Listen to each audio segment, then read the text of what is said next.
This evening, the political deadlock continues with no set date for elections.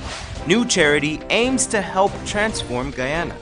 Laid-off security guards continue to fight for their unpaid wages. In the region, Grenadian NaDMA plans to exercise tsunami protocol. And internationally, Nigeria struggles to rescue 20,000 girls from Mali's sex trade.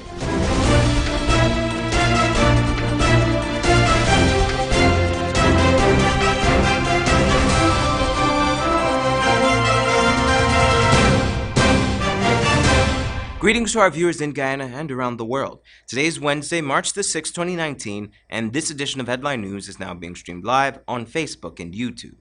Thank you for joining us. The United Nations has recorded that child sex abuse has long been a troubling issue worldwide. Unfortunately, Guyana is not exempt. Now, UNICEF is partnering with the government to train persons in the judiciary on how to treat survivors of child sex abuse. Esther Sobers files this report. Over 400 cases of sexual abuse against children have been reported in Guyana for the first 2 months of 2019.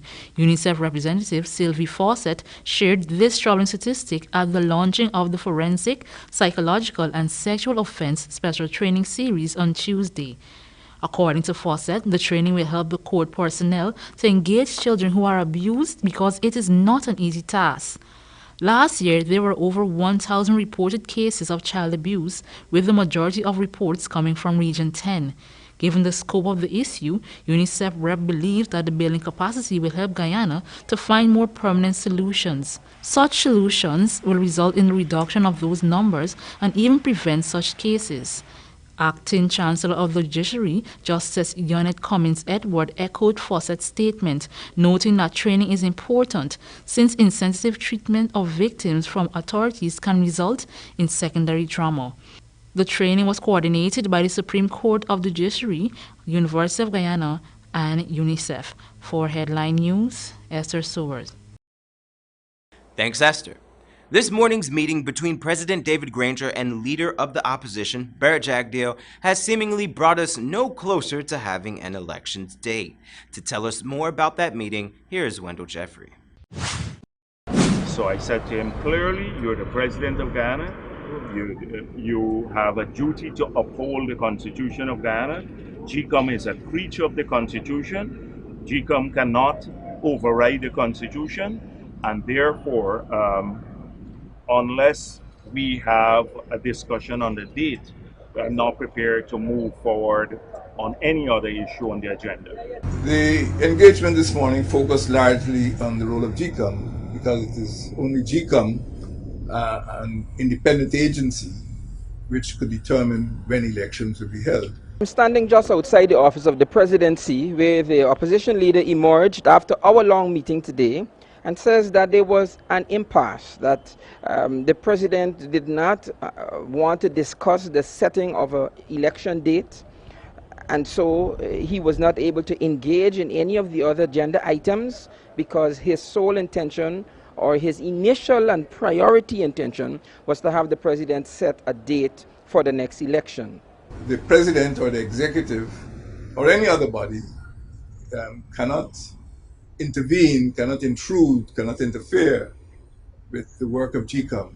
We did not get past the first issue on the agenda. The president said, why not meet GCOM jointly? And I said to him, no, we have absolutely no interest in meeting GCOM jointly, that he should meet GCOM himself because he has the duty as president to call elections. I, on the 25th of February, wrote the chairman of GCOM indicating that I am prepared to enter consultations with him to ensure that credible elections are held in as short a time as possible. And I would like to meet him again. In fact, I'd like to meet the entire commission to determine what the needs are in terms of time and money. I believe the date that is before the end of April. We believe that gives adequate time to complete all the tasks with the help of the government and the opposition.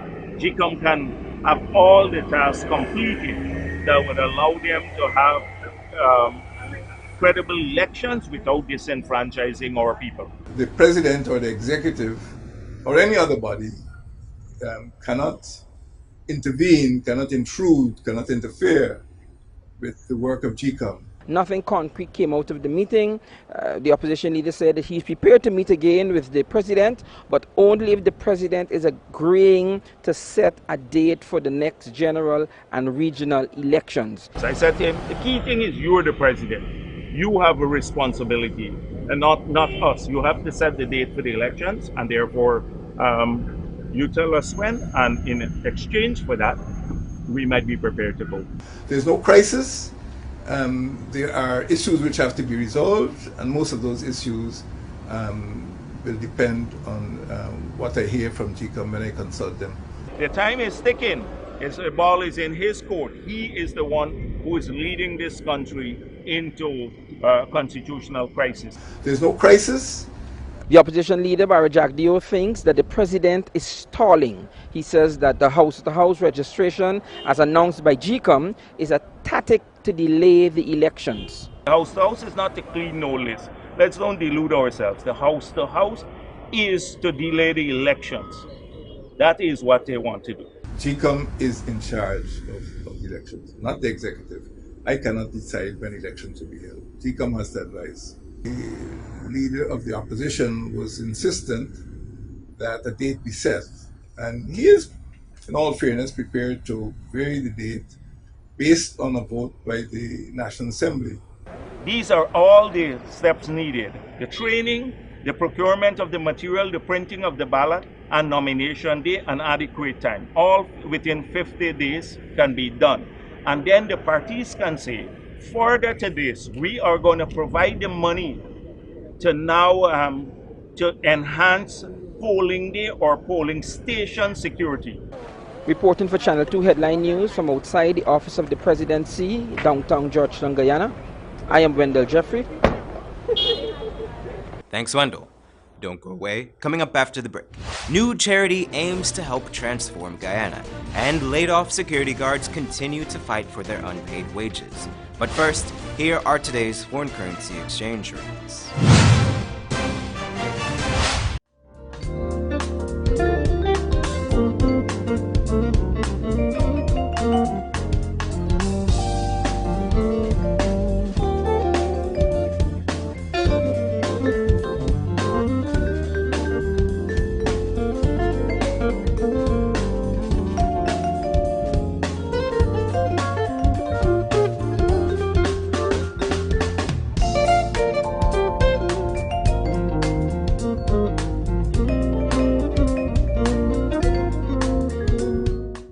For the latest in news from Guyana, the region, and beyond, visit our website, headlinenewsguyana.com. Hello, baby. Yeah. Knocked away from Young Huang. Yo, why you gotta get away from the credit, buddy? I recommend that you from blah blah. Let me watch the game, but if not, you gotta buy back the credit when it's done. Buy back like a shit money from Fab 5. Activate the GTT Fab 5 plan today. For only 5,005, you get free unlimited calls to 4 of your closest family and friends, 5 gigs of data plus 250 text messages, and your Fab 5 friends can call you for free. GTT Fab 5. Wait. So who we putting as we Fab 5? Yes.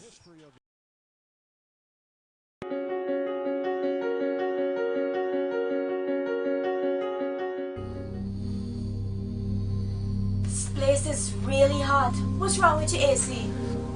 It's not working. Well, we wouldn't be able to continue this meeting anymore because this place is extremely hot. Wait, please don't go. Here's a company you can call to get your AC fixed. Action Cool. Honey, what's dinner? I had a hard day. I'm sorry you had a hard day, but guess what, babes? I didn't cook today because the stove is not working. Having trouble at home or at the office? Then call the professionals at Action Cool. Our fully trained technical team have the skills and experience in repairs of all air-conditioned units, refrigerators, gas stoves, washing machines, and a whole lot more. For further information, visit us at 86 Hill and Princess Street, Mandela Avenue, Georgetown, or call us on telephone number 225-7867. Need a ride around town and beyond? Look no further than Oasis Ride Taxi Service. With affordable prices and some of the best drivers in the business, we've been delivering prompt and reliable service to Guyana for over 16 years. We also offer tours, chauffeur service, and even car rentals. You can call us at 231-5554 or 225-5496. For deals, specials, and more information, find our page on Facebook. Oasis Ride Taxi Service. Let's go.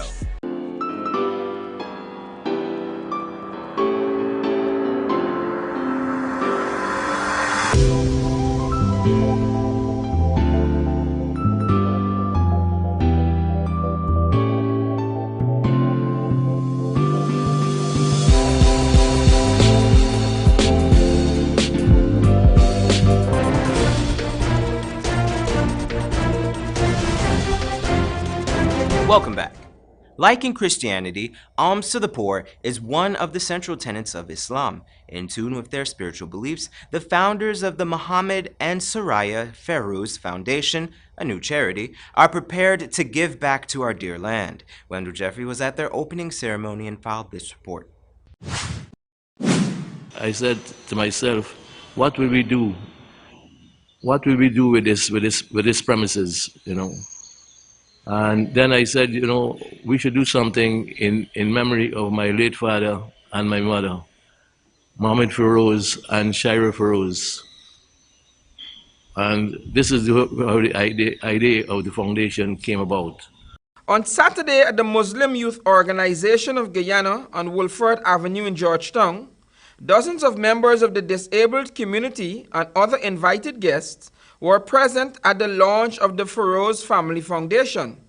Pastor Ronald McGarrald and Pandit DEADLOCK offered Christian and Hindu prayers. We need to take care of our brothers and sisters with a heart that is always willing to give more than what we have been given.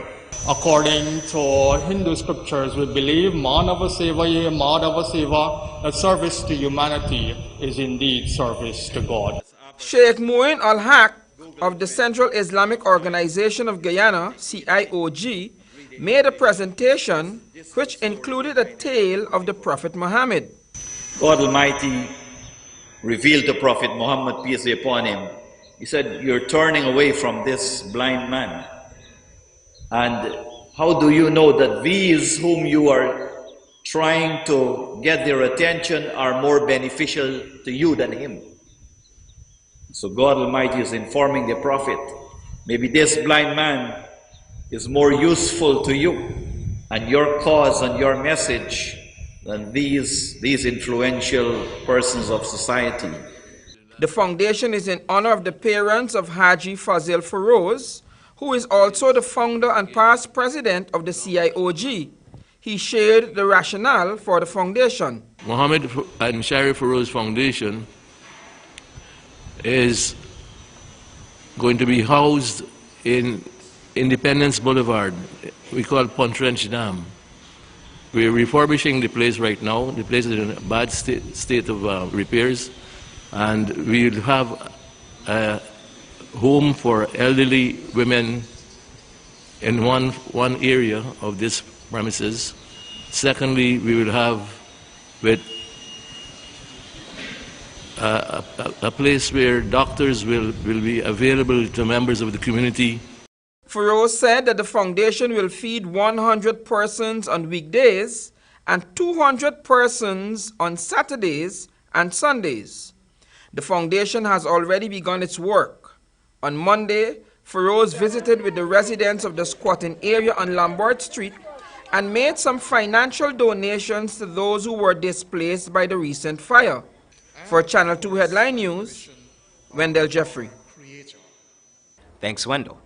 On Wednesday, a former accountant of the Guyana Rice Development Board, Peter Ramcharan, faced the Georgetown Magistrates Court charged with 39 counts of fraud. Ramcharan was not allowed to plead to the charges. The prosecution alleges that between the years of 2011 to 2015, Ramcharan, while being the accountant of GRDB, omitted to enter some $414 million into the GRDB ledger. Ramcharan is also accused of omitting to enter over $4.2 million into the ledger, knowing that it was contrary to standard operating procedures between 2011 and 2012 at the company's Kingston head office. The last 17 charges allege that Ramcharan, along with Singh and Ramraj, fraudulently took $5.1 million or used it for their own use and benefit. He was remanded to prison until March 25, 2019. Last month, sisters Leslie and Lovey Norton came to Headline News to bring attention to their plight. According to them, after working for a security firm for over 4 months, they were suddenly let go without pay. Esther Sobers followed up with the two, and here's what they have to say. Things are looking grim for single mother Leslie Norton and her sister Lovey. In February last, Leslie and Lovey spoke to Headline News. The two had worked at Titanium Security Firm for over 4 months without ever being paid. By the time she was let go, she was owed over $200,000 in unpaid wages. Following the complaint, Headline News reached out to a representative of the company. The person had promised to pay all outstanding monies in the coming days. However, to date, no money has been paid nor any further promises of monies to be paid. Leslie and her sister are not the only security guards that are frustrated over the empty promises, as another female officer expressed her frustration over the company. I work with Titanium from October the 16th up to February the 16th, and they haven't paid us 1 cent up to now. And when we call them, the phone either ringing out or they tell you they come in there and the ministry didn't pay them and they got to go down to the ministry. All these are the 2 minutes they're telling us. And up to now we didn't see nobody nor hear nobody. Have you tried visiting your offices? You can't find the offices. We tried, we didn't find the place. Diablo is of the firm belief that Titanium office, which is located in Burby, is non-existent. However, she still wishes to be paid all the monies owed to her. About 200 and something thousand. 200 and something thousand? Yeah. That's 55 a month for 4 months. That's 220 something thousand. And from the day you started, you haven't been paid? You haven't been paid a cent. Also, Leslie is of the opinion that the Guyana Labor Union may not assist her and others in attaining their money. As such, she is calling on influential governmental officials to assist her. Hoping that someday we get paid, because I keep running to labor because I think labor is supposed to look into it. This is why I keep running personally, because in last week, Monday, I went. And they said that they're going to make contact with ministry and all these things. They just keep pushing us around. So I don't know if the people could come together and just give me some kind of satisfaction and look into the matter, because we really need the money. Without the adequate finances to maintain her family, the single mother became emotional as she expressed her desires to get paid. No money. Day to day, you gotta live. Someday you eat because you don't got money.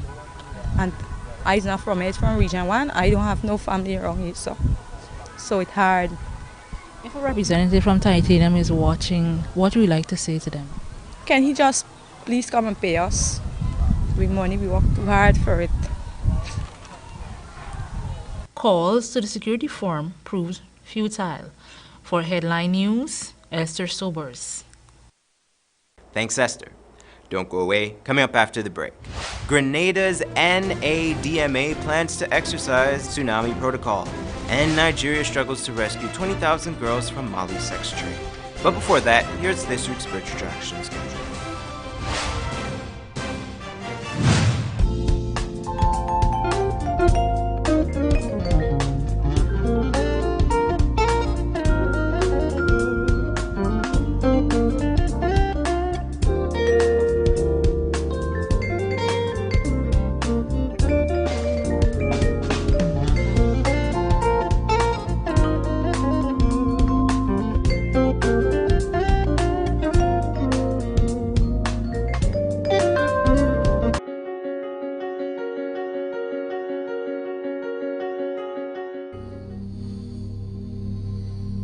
place is really hot. What's wrong with your AC? It's not working. Well, we wouldn't be able to continue this meeting anymore because this place is extremely hot. Wait, please don't go. Here's a company you can call to get your AC fixed. Action Cool. Honey, what's dinner? I had a hard day.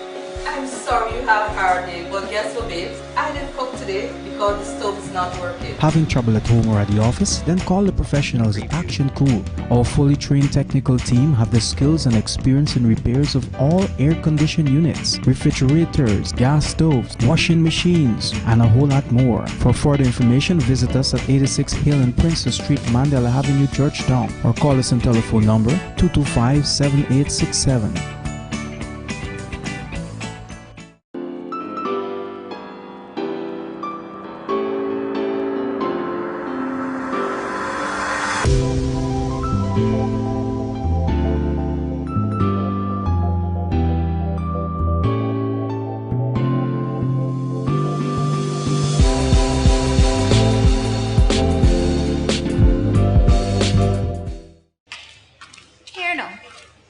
Switch over to GTT right now, no. Because all this time and money I waste on a cars alone can just send up my blood pressure. You've come to the right place. Really? Once you're switched over with our network, you can activate our Fab 5 plan. With our Fab 5 plan, you can enjoy free unlimited calls with 4 family and friends. You got to be kidding me. You will also get 5 gigabytes of data with 250 text messages. You got to be kidding me. And your chosen 4 can also call you for free. You got to be kidding me. Activate the GTT Fab 5 plan today. For only $5,005, you get free unlimited calls to 4 of your closest family and friends, 5 gigs of data plus 250 text messages, and your Fab 5 friends can call you for free. GTT Fab 5.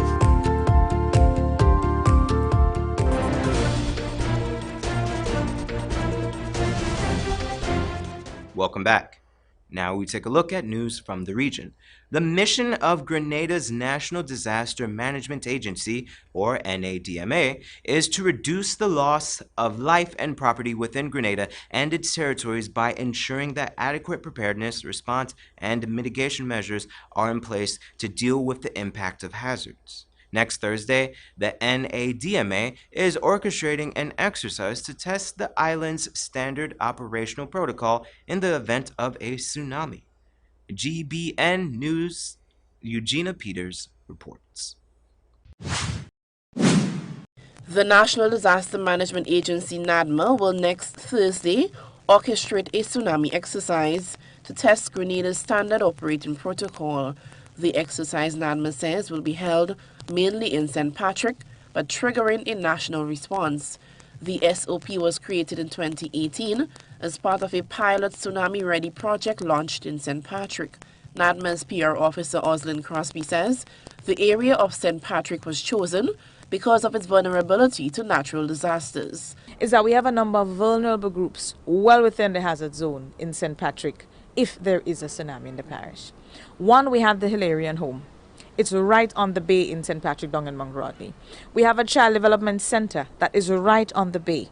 We have the health center. And on the day that we're doing the exercise, the health center, the Thursday, is usually the antenatal clinic day. So we have pregnant women, we have the elderly, we have children. Our main vulnerable groups. In addition to that, we have the town, we have our fisher folks. The town of Sauters, the lower part of Sauters, is well within what we consider our prime hazard zone.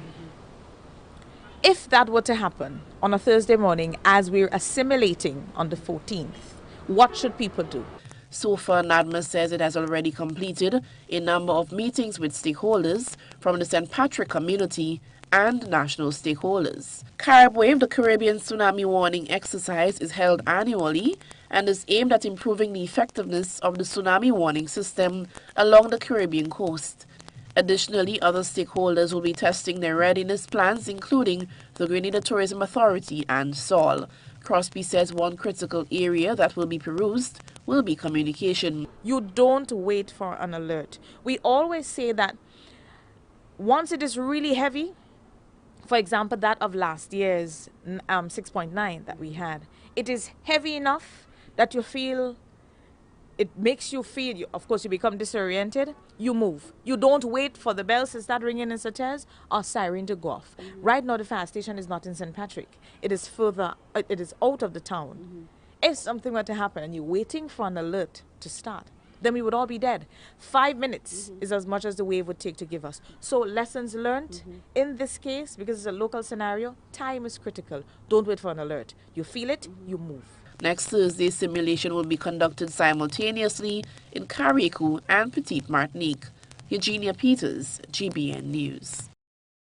And in international news, Nigeria is struggling to bring home an estimated 20,000 girls trapped in Mali. The victims of the sex trade are kept in appalling conditions. Officials say collusion between law enforcement agents and traffickers is hampering the rescue efforts.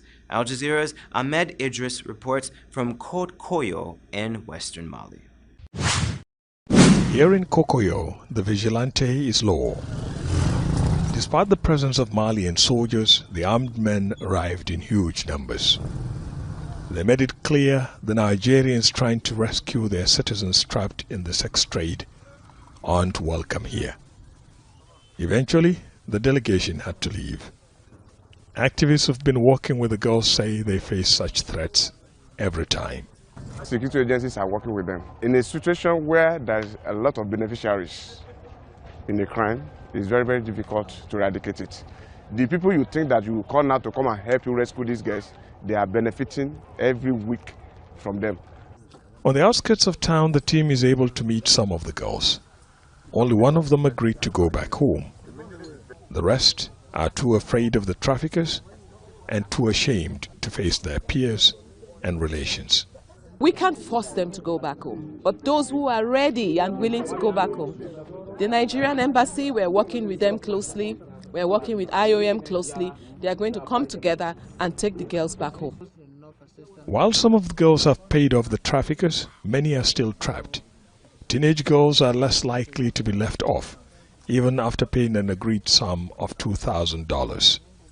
Thousands of the victims here in Mali are kept in makeshift structures like this. They say they're forced to sleep with as many as 10 men in a day. Some of them, as young as 14, were practically yanked off the streets of Nigeria in their school uniforms. Those who got away are either the very ill or those lucky enough to escape.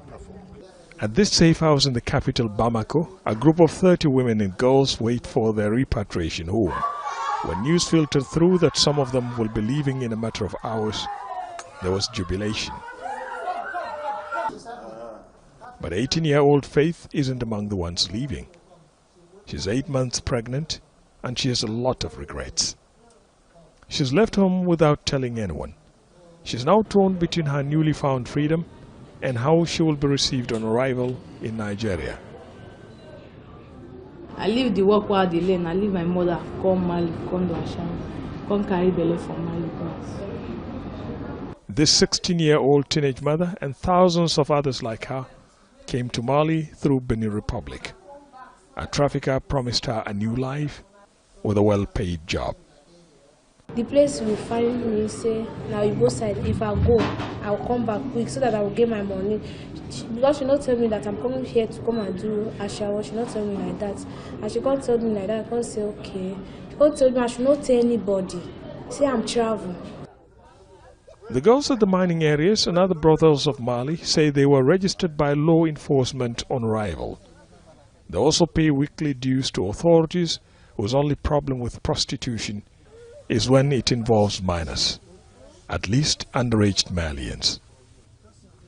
As the Nigerian delegation found out, repatriating an estimated 20,000 trafficked minors and young adults is complex, and the girls and young women trapped in the sex trade here may have a long wait before they are reunited with their families. Ahmed Idris, Al Jazeera, Kokoyo, Western Mali. Here's your 3-day weather forecast.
And that's Channel 2 Headline News for this Wednesday evening. As we take our leave, we invite you to find Channel 2 Headline News on Facebook, YouTube, and our website headlinenewsguyana.com. You can also tune in 6:30 tomorrow morning for a rebroadcast and Thursday evening at 7 for more news. For now, I'm George Gonzalez, signing out from your newscast, saying thank you for welcoming us into your home and do have a blessed evening.